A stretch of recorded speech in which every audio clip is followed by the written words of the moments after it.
কথা আপনাদের বলি, যখন ধূপের ধোঁয়াটা দেখবেন ধীরে ধীরে এই সমস্ত ধূপের ধোঁয়া আস্তে আস্তে আস্তে আস্তে দেখুন ভগবানের দিকে যাচ্ছে, দেখুন গণেশ দেবতার দিকে চলে যাচ্ছে, উপরের দিকে ঊর্ধ্বমুখী হচ্ছে। এবং আমি কথা বলছি বলে সামনে, নালে দেখতে পাচ্ছেন ধূপের ধোঁয়া সুন্দরভাবে এখানে কিন্তু অনেক সুন্দরভাবে জ্বলছে।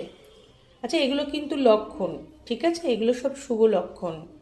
যখন ভগবানের দিকে যাবে এবং এখন গণেশ ঠাকুরের দিকে যাচ্ছে এবং ঊর্ধ্বগামী হচ্ছে, পরপর প্রথমেই আমি দেখলাম মা দুর্গার দিকে ধাবমান সমস্ত, একদম মা দুর্গার পায়ের কাছে চলে যাচ্ছে সমস্ত।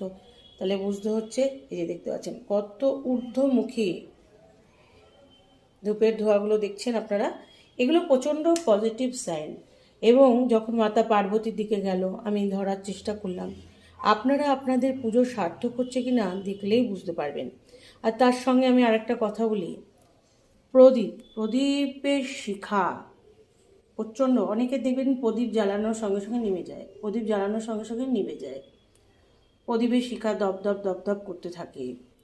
এইগুলো একটু সমস্যাজনক, আমি বলবো না, অনেক কিছু বলবো না, কিন্তু এগুলো একটু সমস্যাজনক। বুঝেছেন কত সুন্দরভাবে সমস্ত যে